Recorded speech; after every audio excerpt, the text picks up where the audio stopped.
All right. Yeah. Dr. Shahid, thank you for giving your time to us. Take some of the picture. I really appreciate it. I'm going to come with short questions and just referring to some situation, and after that you can just give your personal idea about.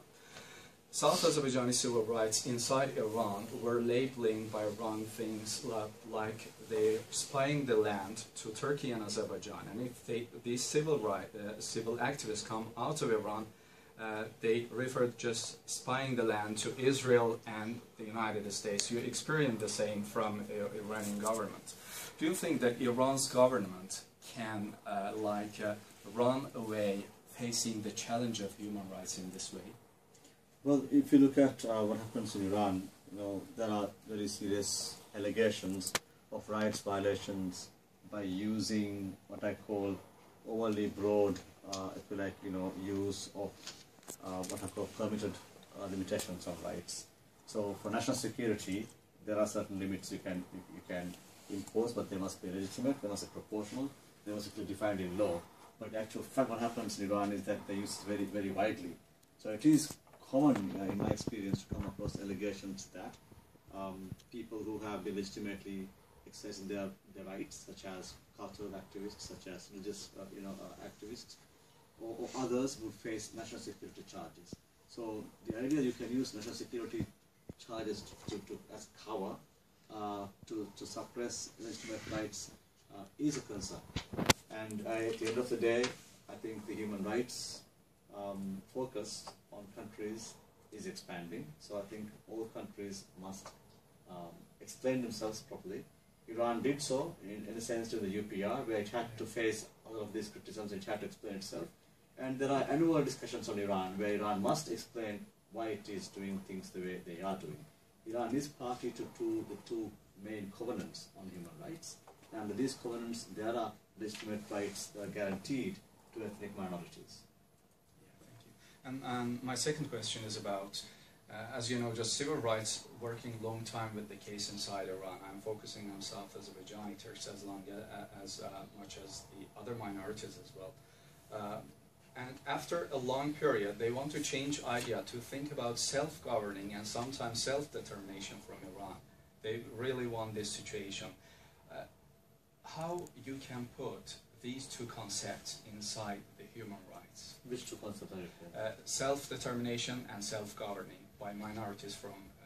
Well, human rights agenda is a very broad one. In my work, I'm focusing on the key areas in which Iran has agreed to honor international standards.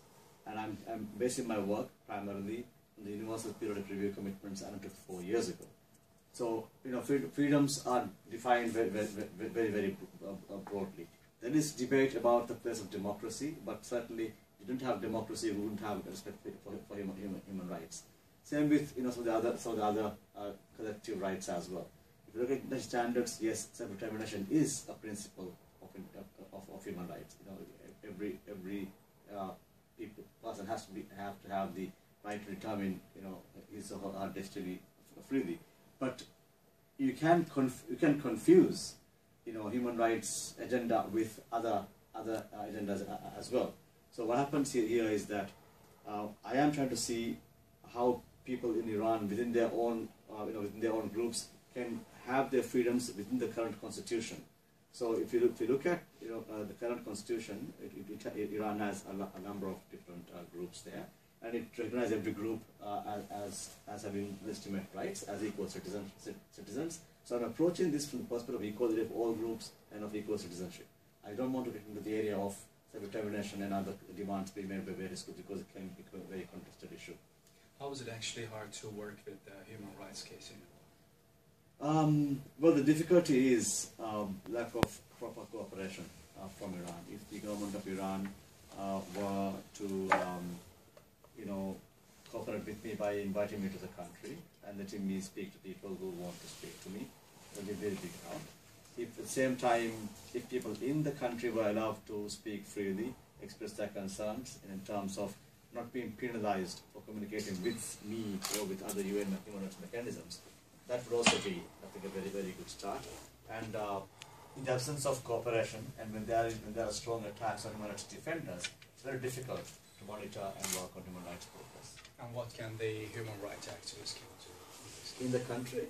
Outside of the country, but because inside the country is absolutely difficult to do. Well, it is very important that we try to engage the government of Iran and moderates in the government on human rights discourse. I think dialogue is a very important part of achieving progress on human rights. Equally, it's very, very important people understand the full picture there. We should not exaggerate, nor should we ignore things that are happening there. So a real and true picture of what's happening in the country should be communicated to as widely as possible to the global community of nations, because they care about what's happening in Iran. People do care about Iran as a nation, Iran as a people. So it is important people know factual accounts of what's happening in the country. At the end, I want to beg you something, because as we just talked together, and Iran's government and some people inside Iran, they use the term of Azeri or Azerbaijani Turks, and it is absolutely the concept of assimilation inside Iran. We really want to beg you, just is it possible for you, for the next reports you're going to give, just instead of using Azeri word, using just Azerbaijani Turks inside Iran?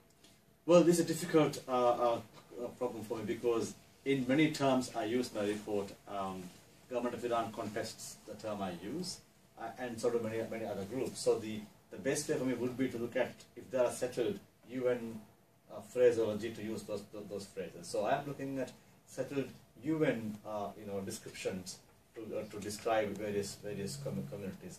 I don't want to get drawn into, if you like, an internal debate on what is the proper description to any community there. That is, I think, something people should be able to resolve peacefully and freely among themselves. Not for me to decide, what label I should choose, depend when there are contesting terms being used by the authorities and by the community in question. Yeah, thanks for your time and thanks for your help.